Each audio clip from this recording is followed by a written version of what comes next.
back to Speak Freely here, where we celebrate the freedom of speech. And today's topic of conversation is going to be the conspiracy theories and future predictions of Candace Owens.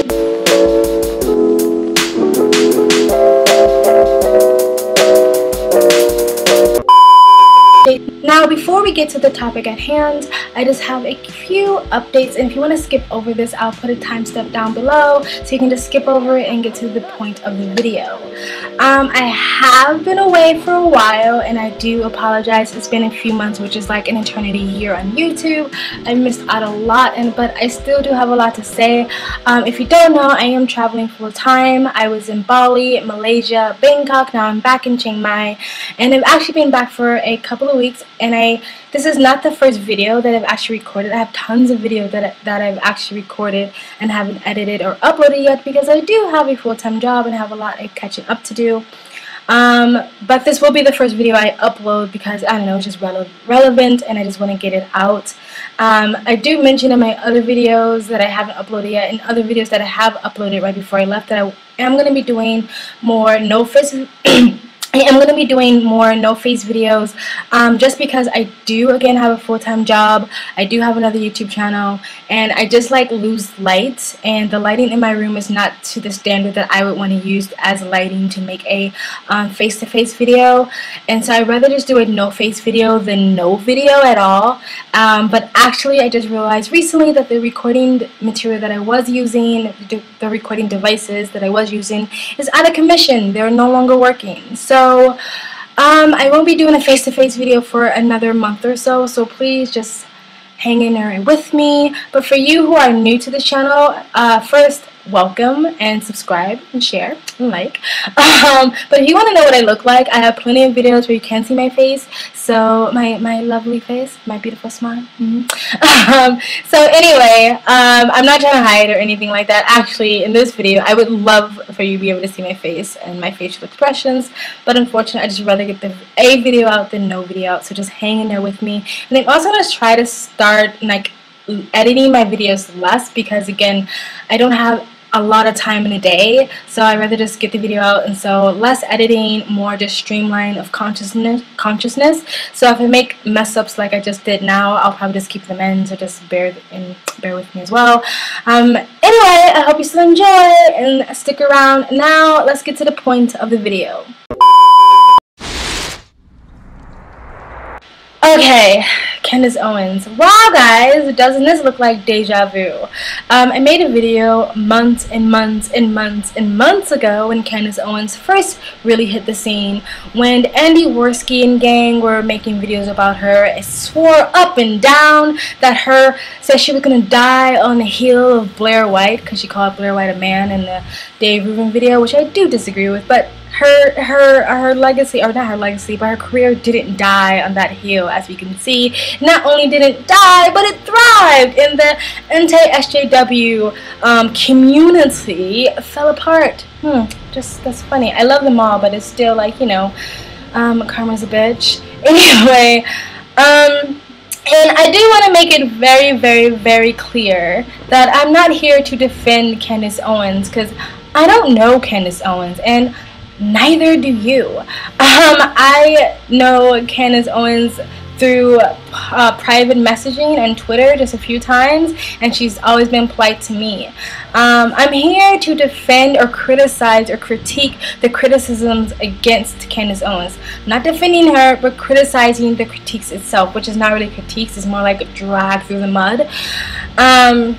So yeah, and I also think it's quite funny how the person who like sparked that whole thing with the Andy Worski and gang, the Andy Worski, Blair Whites, I know some black guy and the rest of them, is the same person that sparked this whole thing with the sort of black conservative side. I guess, you know, she couldn't get the anti-SJWs to gang up with her anymore, and so she went and found a different crowd. Tree of Logic. I'm not trying to, you know, be passive aggressive. So anyway, before we get to the dead ass horse that is the non-function doxing site. There he is, beating that dead horse. Let's talk about some other stuff because I thought that's old news. So we'll get to that in the end. I want to talk about the other reasons why people say that Candace Owens is not a good representation of black people, black conservatives, that she is a fake, a flip-flopper, a phony, a attention whore, and an opportunist. So let's start with the first part. Candace Owens isn't black enough. The other thing that I noticed about the people that went after Candace Owens is that they use the same libtard progressive talking points that they tend to make fun of. And the first one being, and I'm going to go through a list of them, the first one being the bullshit identity politics. First of all, what is blackness? What is black enough to you? Now, this is not what I'm saying that they were saying, but this is the interpretation that I got, that the blackness that she's missing, I guess, is the fact that she doesn't have, like, she's not from urban or ghetto culture, that she doesn't have the whole like fatherless home, gang written, I don't know, like hood culture. Because if that's what you're talking about, I'm black and that's not the culture I identify with, and I don't actually see that as black culture. That is ghetto culture and that is urban culture. That is a subsect of black culture, but that is not the essence and the definition to me of what blackness is or black culture. So I'm not really sure when you say she's not black enough what you actually mean, that she has to have a baby's daddy. I don't know what you say blackness actually is. Does she need to walk up in a dashiki, afro picking her hair? What is actually blackness to you? Because blackness is not a monolith, which is another progressive libtard talking point that these people say they don't like but tend to use in this subject, that acting as if blackness is just one thing. Or in Lucas's case, there's black and there's ignorant, which is another subject all on its own. But I'm sorry, that's not what I identify as blackness. And if you haven't noticed, I don't know if you actually know or seen actual Candace Owens, but she's black. She's a black woman, and she's actually unmistakably black. She can't hide her blackness. So when she walks through this world, this reality, this society, this planet that we all live on, when people look at her, see her, glance at her, they see a black woman. So to say that just because she maybe don't have the hardcore, rough, or hardship of other black people, that somehow she can't relate or identify any type of black experiences is bullshit, small-minded, and ignorant. And another libtard progressive talking point that I found that some of these people were doing was the whole bigotry of low expectations, saying that there's some black folks, because of their lived experience, won't know how to sit down and actually have an intellectual and adult human being conversation about the facts and statistics and reality of the world. That somehow their lived experience be screeching so loudly in their ears that it just won't get to it, and they might just end up shooting you in the face. Like, some black people are just so like ill-mannered, kind of like animals, where they don't know how to use their words, they only use weapons instead. That's really low. That's basically the bigotry of low expectations, saying that you can't have a decent conversation with another human being just because they come from a different walk of life than you. I've traveled the fucking world. You can talk to other people from completely different other aspects of life than you. As long as you're not talking down to them or being condescending, you can have a conversation with just about anyone. Even if you're using facts or statistics, or even if you're just disagreeing with them, even if the conversation gets heated or passionate, even if there's some name calling going back and forth, you can still end up having a conversation with someone and walk out with your life. And I've talked to plenty of black people that we do not agree with. I've talked to plenty of people who've gotten very heated and passionate about our conversations. At the end of the day, it was like, you know what, I respect you and you respect me, and guess what, I'm from LA.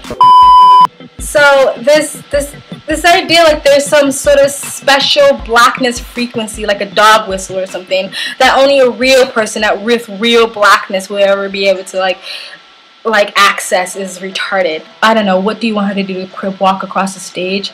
I'm confused about this whole like she's not black. I mean, it's such a small-minded, narrow view of the world that I'm just really disappointed that I was even a talking point. And the fact that matter is Candace Owens doesn't have to be your perfect idea or perfect replica of what you think a black woman, a black Republican is supposed to be. She's not supposed to say all the perfect things or present herself in the perfect manner that what you want her to be. She can't be the perfect idea of a black woman, a black Republican, or somebody who speaks for black people for everybody. That's actually impossible.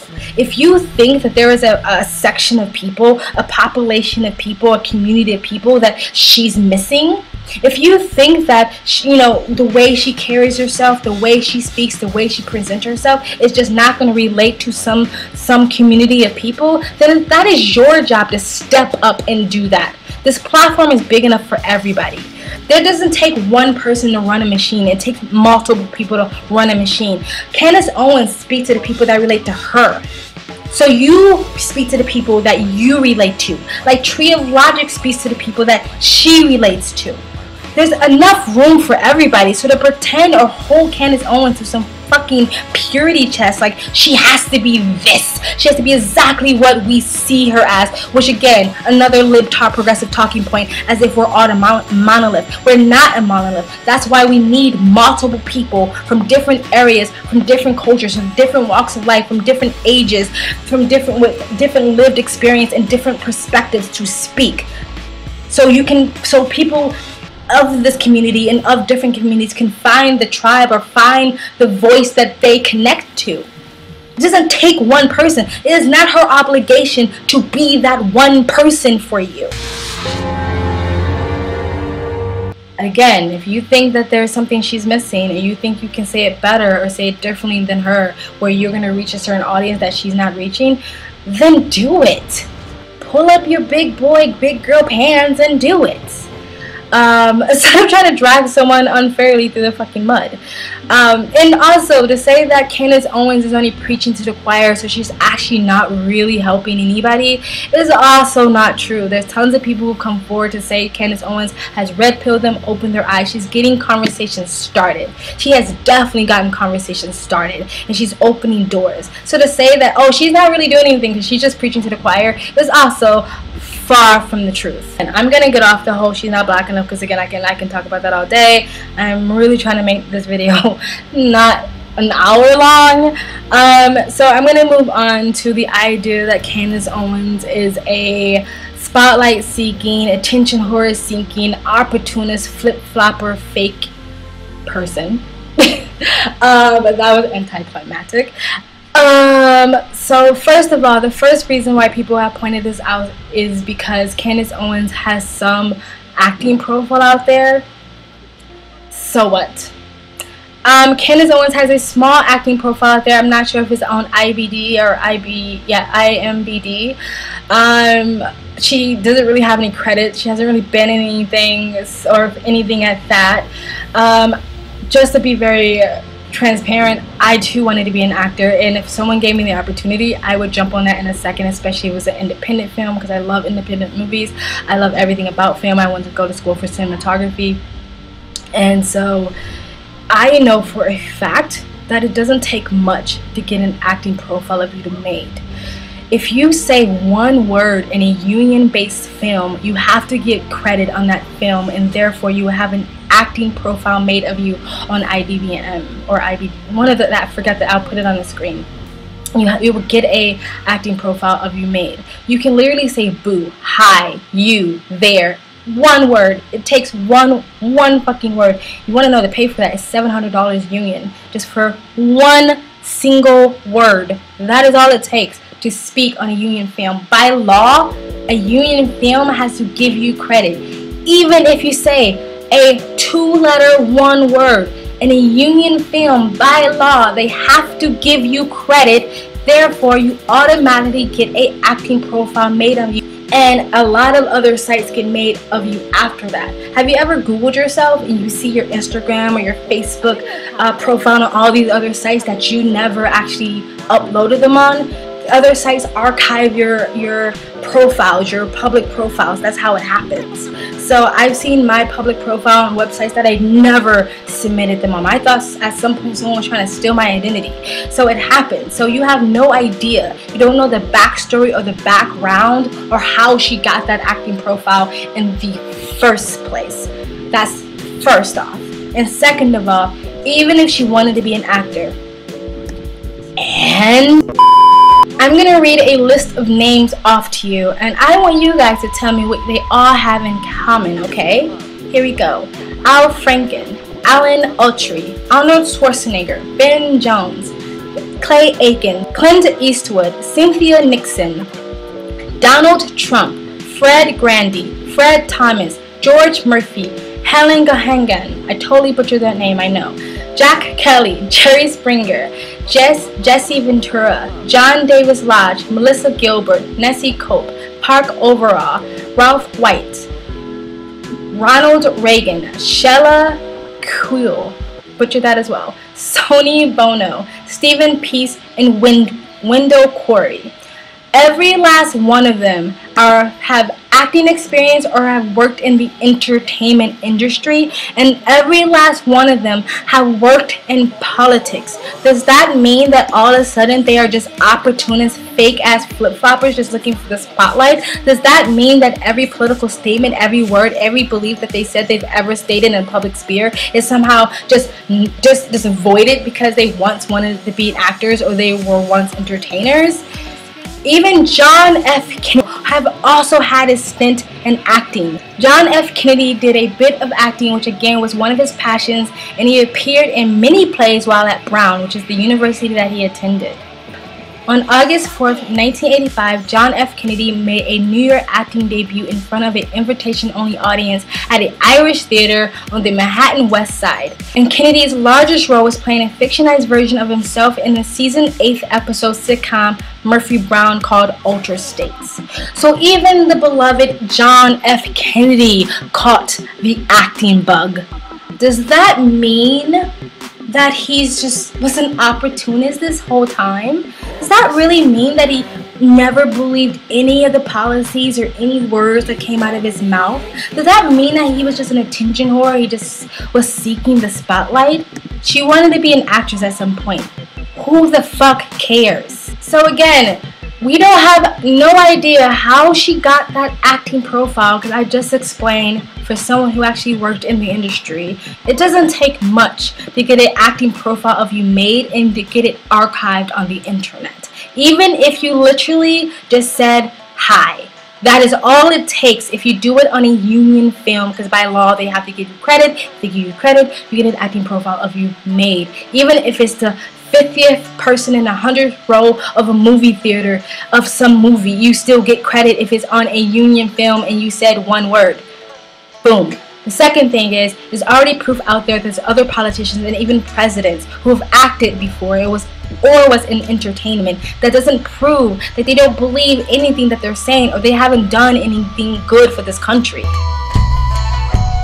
The other reason why people were saying that she wanted attention or she was somehow proof that she was an attention whore because of the bullying situation that happened to her in high school when she was a child, as if we never did stupid things as children.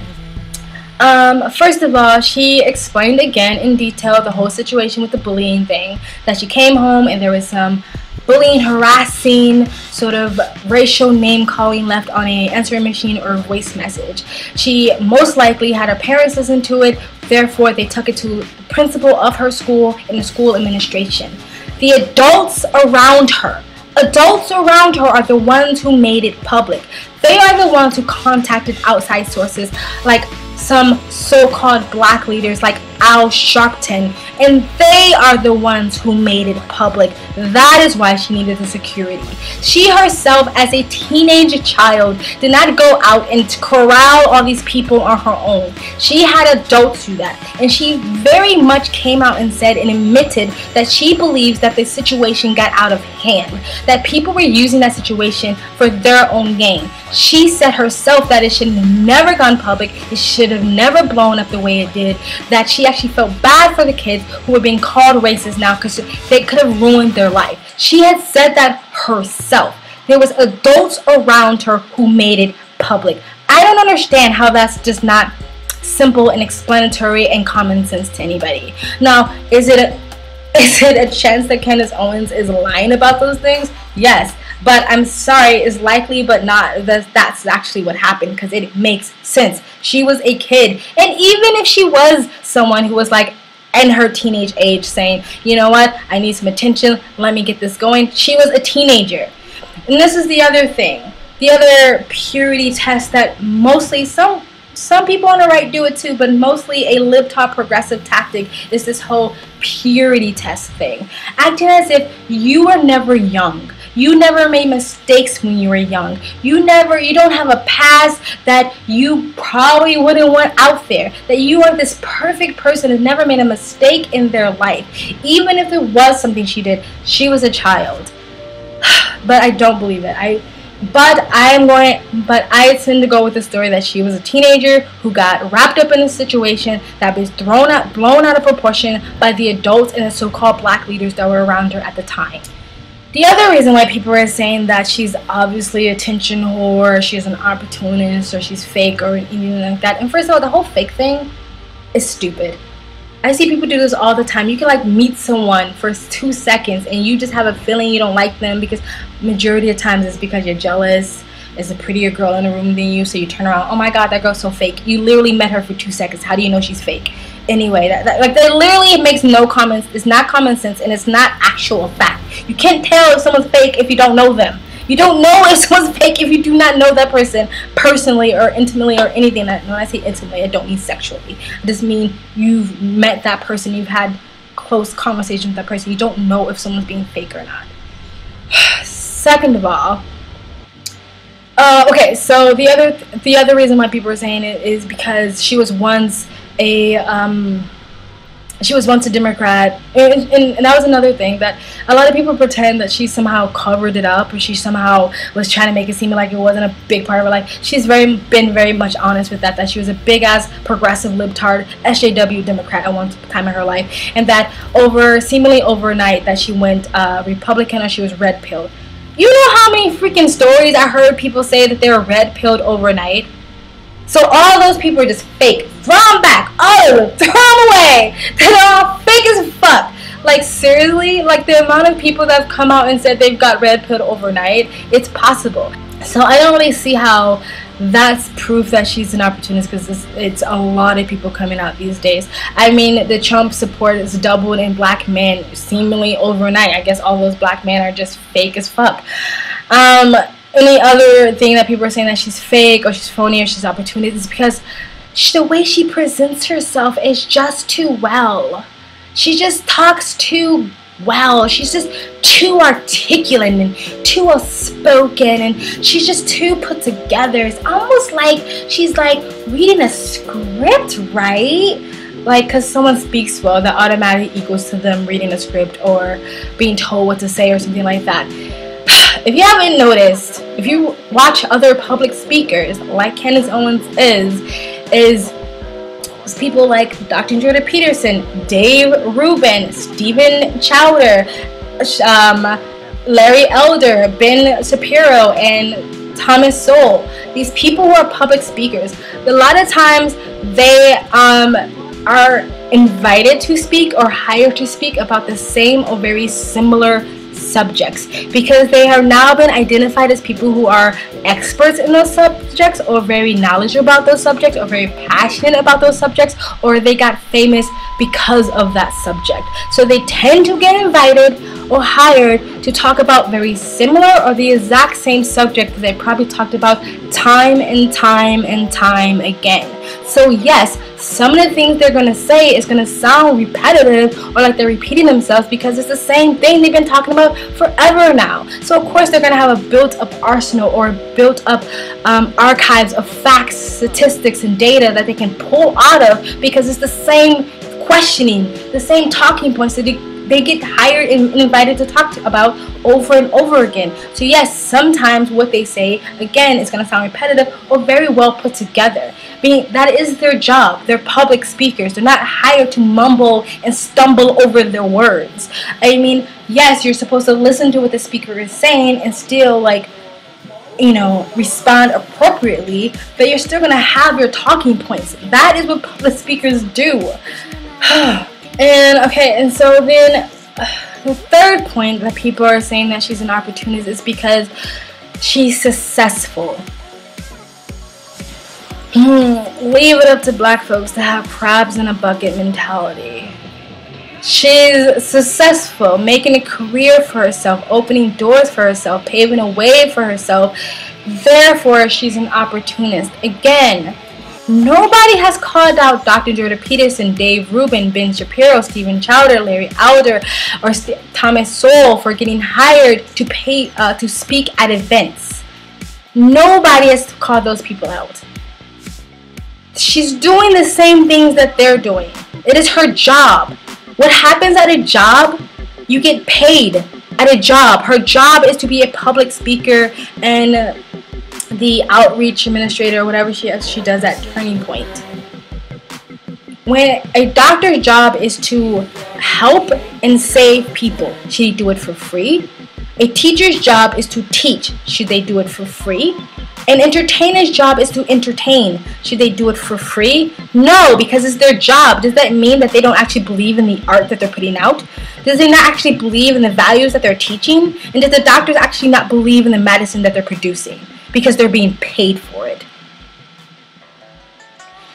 Candace Owens is getting paid for something that she was already doing long before she got paid for it. The reason why she was hired, because someone saw her speak on her own platform, YouTube, and other platforms, other media, and other interviews, and saw an intellectual and educated black woman who had something to say, who has a belief system and knew how to get that point across in an articulate and well thought out way. That was her talent. So she got hired for a talent of speaking on a topic or a subject that she already believed in. So she should disrespect herself by producing her talent just completely for free. I don't get how you make the jump from successful black woman being able to pay her rent and take care of herself and being paid for something she's good at doing as an opportunist. Something that people have been doing forever now. And culture. All these people who go out and speak, do you think they're just doing it for free? They get paid. An opportunist is not someone who takes opportunities that are given to them. That is not necessarily a definition of opportunist. An opportunist is someone who goes against who they are as a person just for the money. So if Candace Owens just stands by her idea that the Democratic Party is bad for the black community, and then tomorrow she's like, oh my god, they are the saviors of blacks, then that is an opportunist. She has not proven that to us. She has not done that. Like, she was a Democrat and then she was a Republican. That's going from one side to the other. That's not flip-flopping back and forth. She hasn't given us a reason to think that is who she is. So because she's successful, instead of having a black woman up there be successful, be articulate, know how to speak, know how to get her thoughts across, being a good representation, someone to look up to for young black girls and boys, you decide to drag her through the mud for some shit she did when she was a teenager, some shit she did in the past. Like, come on, guys, you're better than this.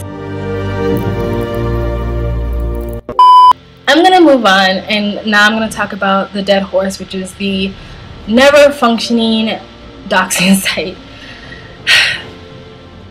Another progressive libtard tactic that these people have used, like the amazing Lucas, was to take a biasly creatively edited version of a interview that Candace Owens did with Dave Rubin to prove a point, which I was really disappointed in, because it's the same tactics that the fake news media use, that we all scream about, that he used to prove his own point. He took one tiny portion of an interview and creatively edited it to make it seem like he had a point to prove, or he had to prove his point. The first interview that Candace Owens did with Dave Rubin was about Candace Owens. Amazing Lucas made a point to say, like, oh, it was all about me. Well, that was the point of the interview. The point of the interview was about Candace Owens. I know that just burns some of you guys to the soul that Candace Owens got a platform just to talk about herself, but that was the interview was about. It was the introduction of Candace Owens. It was talking about who she is now, how she got red-pilled, about her past. That was what the interview was about. The interview was not about the site. The interview was about Candace Owens. Dave Rubin was the interviewer, and when you are the interviewer, it is your job to conduct the interview and to direct the interview in the way that you want it to be directed. If Dave Rubin wanted to talk more about the doxing site, or the so-called doxing site, then he could have held Candace to that and continued talking about the site. But he didn't do that because the interview was not particularly about the site. The interview was about Candace Owens. But it's really funny to me how the amazing Lucas decided to take that one tiny little clip, again, that he creatively biasedly edited, and use that as the example of her, Candace Owens, talking about the doxing site, whereas Candace Owens has talked about the doxing site on a lot of other platforms, including on Twitter. She has talked about it at length, and she has talked about it in detail. And he mentioned that he used this interview because this is the most famous Dave Rubin interview. You know what the second most famous Dave Rubin interview that Candace Owens did, where she talked about the doxing site in detail, was the debate between her and Blair White. That was also on Dave Rubin's show, where she talked in detail about the doxing site. You know, want to know why she talked about the doxing site in detail this time? Because this debate was particularly about the doxing site. So he took a conversation and an interview that was not about the site, that was about Candace Owens. He used that as an example, but completely skipped over the interview or debate that she did on Dave Rubin. The second biggest interview was the second biggest viewed show she was on with Dave Rubin, where she actually talked about the doxing site, where that debate was particularly about the doxing site. If you wanted to prove the point about the doxing site, you would use the debate that was about the doxing site, not a conversation that was about Candace Owens. It's like, this is the biased bullshit that I'm talking about. The same fake news bias editing bullshit that we claim the news do, that Lucas, the amazing Lucas, did on his own YouTube channel. On the debate she did with Blair White on the Dave Rubin show, Candace Owens at length and in detail talked about the doxing site. I'm not gonna go find it. You can go look it up yourself, but I'll put the link down below because I'm just trying to get this done and edited and put up on my YouTube channel. So I'm gonna repeat what she said, but it's not verbatim, but you are free to go look at it yourself in full. She basically said in so many words that she admitted that she was uneducated when it comes to building websites, when it comes to the algorithm that was going to be used, the so-called doxing algorithm, and when it comes to coding other websites, that she was completely uneducated on it, and she left it up to the experts that she hired to relay information to her. I know some people are like, well, that's not right because it's your website, you would know. Like, no, when I hire experts to do something, they're the experts. Why am I going to butt my nose in it? I'm going to believe what they say because they're the experts. I don't know how to do this. If I hire someone to code something for me, I'm not going to be like, oh, that code looks kind of off. Like, I don't know what code's supposed to look like, so I'm going to leave it up to them to do it. So she admitted she was uneducated about that stuff, and as well as the site that everyone saw, the actual visual site that everyone saw was a functioning splash page. The algorithm that would have been used to actually do the actual doxing was not actually working yet. They didn't have the funding to complete the algorithm. So it was just a functioning website where you can enter data, but nothing was actually happening. Nothing was happening with the data. That was more or less just a portfolio to get funding to complete the website. So the website was never completed. And it's so funny to me how the one person that keeps stirring up this shit is the one person that claims that she found her information on the site and that she was able to dox herself. I'm talking about Tree of Logic. The one single person. Nobody else has come out of the woodwork talking about how they were doxed. Nobody has come out crying and talking about how their lives are ruined by this doxing website. The one person that keeps stirring this stuff up is the one person that claims that they were able to dox themselves on this website. I don't know, that's curious. Anyway, the site was never functioning. There was technically a functioning splash page where you can enter data, but nothing was happening with the data. Now, what's happened with the data thus far, I don't know. But the site itself was never functioning. Candace Owens said when people finally brought it to her attention how dangerous and how much a bad idea the site was, all of a sudden she decided that it was a bad idea. She said, I realized how dangerous it was, and I realized that it was a bad idea, and I decided to pull the plug on it and no longer not go forward with finishing the website. And eventually the warrant or the contract or the length of time she paid for the platform expired, and the site is now dead. That is the story. Now people are saying like, but she didn't say I'm sorry. She didn't apologize though, and she didn't say I'm sorry. Like, what's the difference? Like, what's better, a generic I'm sorry, or explaining the situation and admitting to the public that was a bad idea. I was wrong. That was a mistake. I was uneducated. I was listening to the wrong people. That was not a good idea for me to do. You would rather have someone say a generic I'm sorry than explain the situation and admit their faults. She said she didn't actually say the words I'm sorry because at the time her heart was in a good place.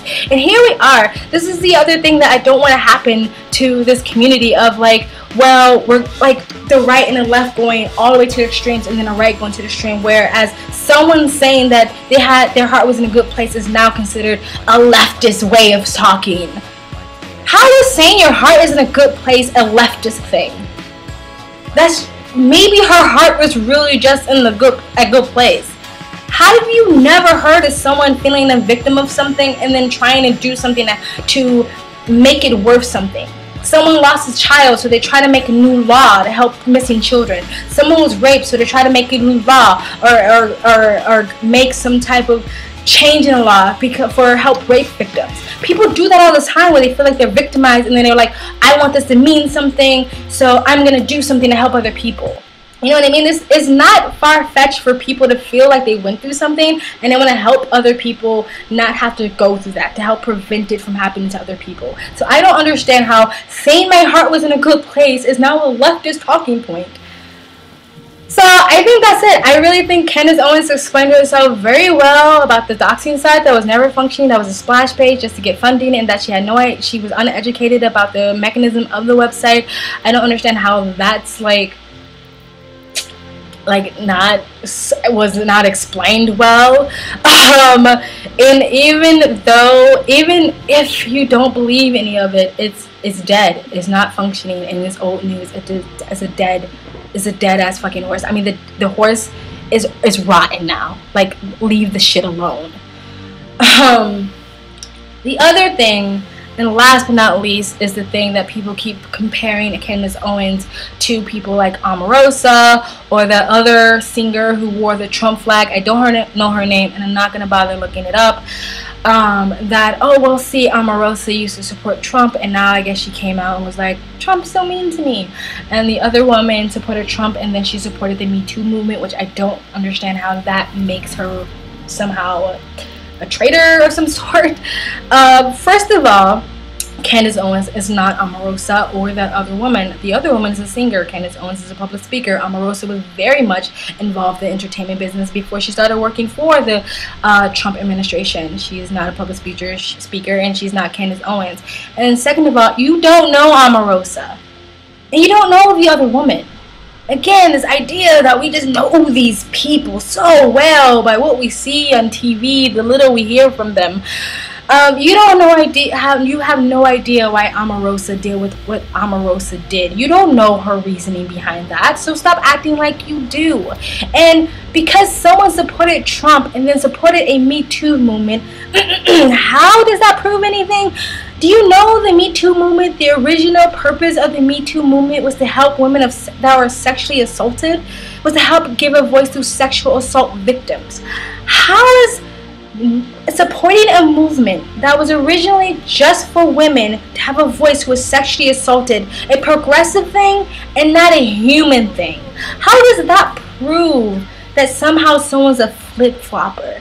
If you are if you are an entertainer or an artist in any way, are you telling me that you can never align yourself or attach yourself with any type of movement or anything, because that's just proof that you're just trying to get If that's just proof that you're a sellout and you're just an opportunist, like, what? Again, I don't want to be a part of anything that's going so far to the other side, that now supporting a movement that was originally for helping women have a voice who were sexually assaulted is now somehow a progressive thing and not a human thing.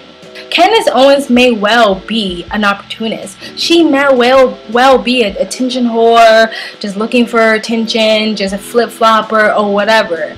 But you don't know that. And in my opinion, she hasn't shown anything whatsoever to give you the reason to think that. If she's so bad for the black community, why don't you point out something she's doing now? Why don't you take the words and the message and how she's presenting herself to the world now? If she's so bad now, then talk about the here and the now. Again, I thought that we were moving away from the libtard progressing talking points of always talking about the past, bringing up the past, and living in the past. Just like the black community. If black oppression is so bad, talk about it now, not slavery or Jim Crow or segregation, the past. It's always supposed to be moving forward. So if she's so bad for the black community, talk about her presence of today, not the past. I'm not saying you can't criticize her, but make critiques that are not flimsy.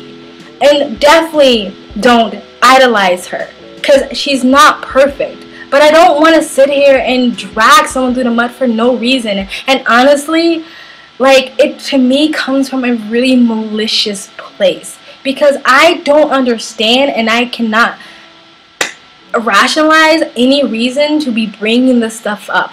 And one more thing, this idea just because you claim a political label or a point of view does not mean then therefore you can't have any nuance or context or evolve that point of view. This idea that now Candace Owens has hooked her wagon to Donald Trump, the Republican Conservative Party, that does not mean that she can never disagree with them, because honestly, to really care about a movement or a community, you will disagree with them because you want them to do better. And this idea that you can't have any fluidity or, again, nuance or context to that's again small-minded thinking. She's young. As you get older, it is only appropriate that you evolve, you learn, you grow. So this idea that, oh no, keep a close eye out on her because if she ever criticizes Donald Trump, that is a sure sign that she's a flip-flopper. No, that's stupid. And this is why I don't like whole political labels so freaking hardcore, because again, this purity test. So if you've made it this far and you're actually interested in listening to Candace Owens speak about her actual past, she did a really good PragerU video where she talks about her past and where she comes from and why she is who she is today. I actually thought it was really good. I haven't actually sat down and listened to her actually talk in a while, and so to hear her speak so again eloquently and articulately and really make a good point was really nice. So this petty stuff about talking to her past instead of missing what she's actually doing now is actually really sad. Again, I don't think she's perfect, but what she's doing it well. So I will leave the link down below of the PragerU video.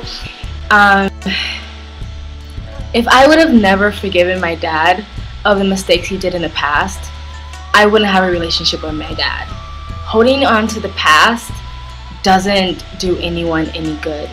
I'm not saying don't be wise, but don't be petty either, guys. Anyway, like this video if you want to like it, share if you want to share it on Twitter and Facebook and beyond. And if you want to follow me on Twitter, I'll put the link below. And also, YouTube has this new like messaging thing, so I'll put the invite to my YouTube Messenger. If you want to message me on YouTube through that, is if you'd like, I don't know, you want to have a conversation or kiki about something, go ahead, click on the invite and join my messenger group. And also, I'm going to put my PayPal link down below. If you want to help a sister out, donate to my PayPal, because I'm never going to be able to get monetized on this channel. Like, come on, let's just face the facts. Anyway, that's it, guys. That's it, guys. Thank you for taking the time to listen out to my words. And that's it from Speak Freely, where we celebrate the freedom of speech. And peace.